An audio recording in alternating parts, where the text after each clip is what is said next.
नमस्कार दोस्तों, इंजीनियर भारत में आपका एक बार फिर से स्वागत है।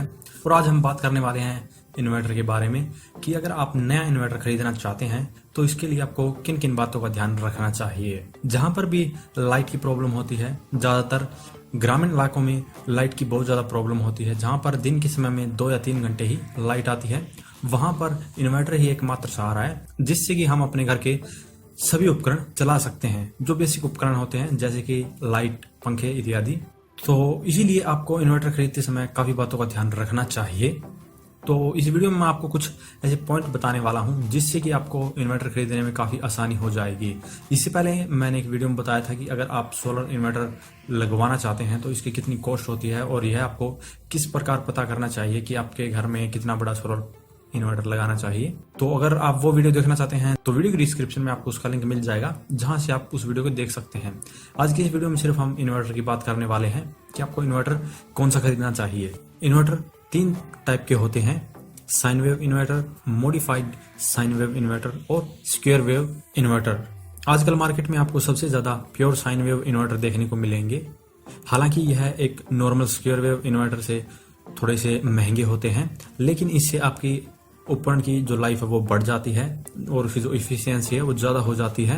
इसीलिए आज हर एक company pure sine wave inverter ही बना रही है। मॉडिफाइड साइन वेव और स्क्वायर वेव के बीच का मॉडल होता है। ऐसे इन्वर्टर में जब हम किसी उपकरण को चलाते हैं, अगर हम नॉर्मली बात करें हमारे पंखे की, तो उसमें हमिंग की साउंड आती है। आपने काफी बार ये नोटिस किया होगा कि जब आप पंखे को कम स्पीड पर चलाते हैं तो उसमें आवाज आने लगती है, तो वो ऐसे ही इन्वर्टर में आवाज आती है। और इसके अलावा अगर आपके घर में लाइट जाती है और आती है, उस समय भी आपको काफी अंतर पता चलता है कि अभी लाइट आई है और अभी गई है। और स्क्वायर वेव की हमें बात करने की जरूरत नहीं है।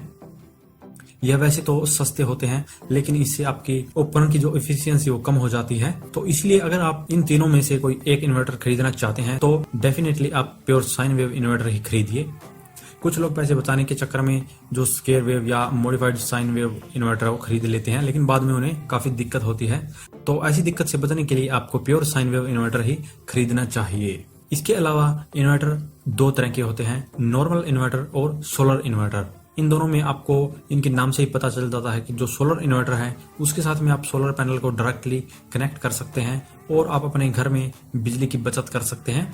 लेकिन जो नॉर्मल इन्वर्टर है उसे अगर आप सोलर इन्वर्टर बनाना चाहते हैं तो इसके लिए आपको MPPT सोलर चार्ज कंट्रोलर लगाना पड़ेगा, या आप PWM सोलर चार्ज कंट्रोलर का भी इस्तेमाल कर सकते हैं।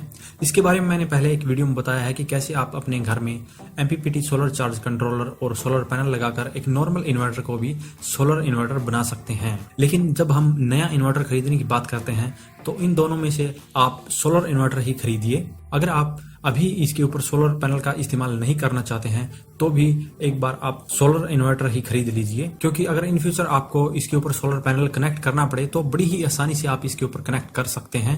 इसके लिए आपको अलग से कोई सोलर चार्ज कंट्रोलर खरीदने की जरूरत नहीं पड़ेगी।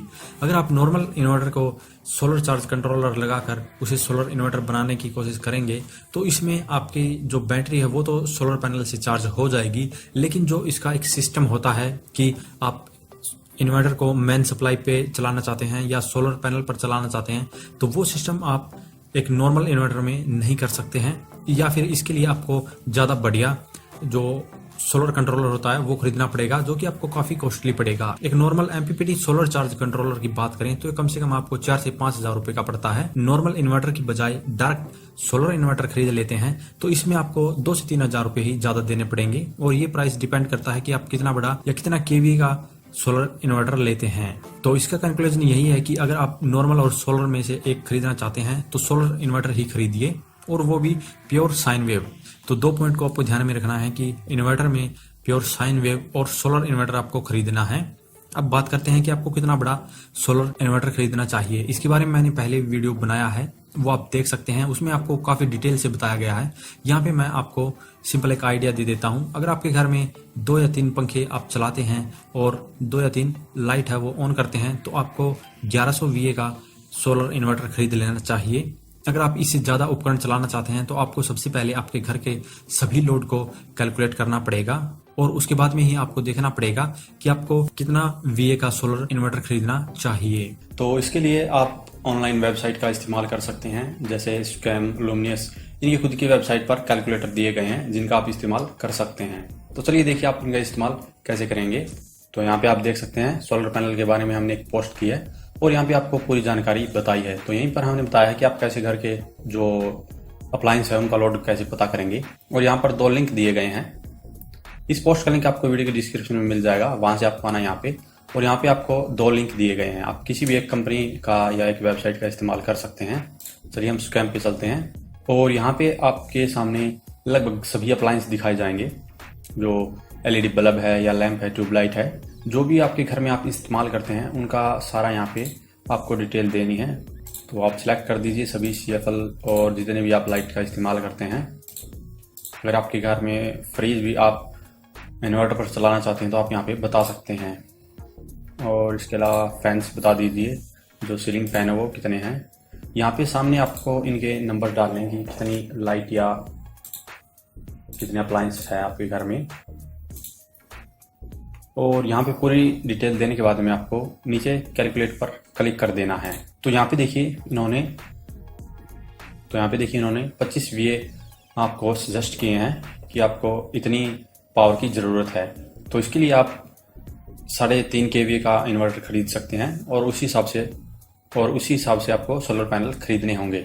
तो यहाँ पे अगर आपके घर में कम उपकरण चलते हैं या आपको रेफ्रिजरेटर नहीं चलाना है तो आप यहाँ पे कम करके और फिर से कैलकुलेट कर सकते हैं। अब की बार देखिए यहाँ पे आपको 800 VA दिखा रहा है, तो इसके लिए आप 1100 VA का जो इन्वर्टर है वो खरीदना पड़ेगा। तो अगर आपके घर का लोड भी नॉर्मल 800 850 के करीब है तो आपको एक 1100 kVA का इन्वर्टर खरीदना पड़ेगा, या इससे ज़्यादा आप 1600 kVA का भी इन्वर्टर खरीद सकते हैं।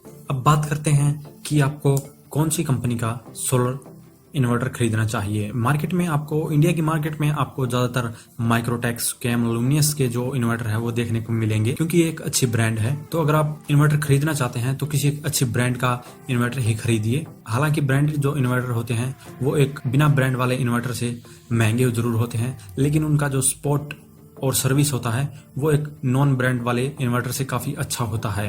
तो खरीदने से पहले ज़रूर किसी बढ़िया ब्रांड का ही इन्वर्टर खरीदें।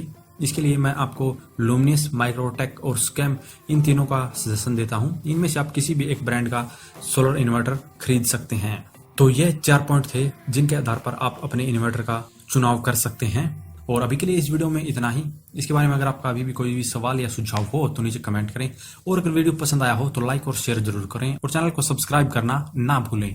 धन्यवाद।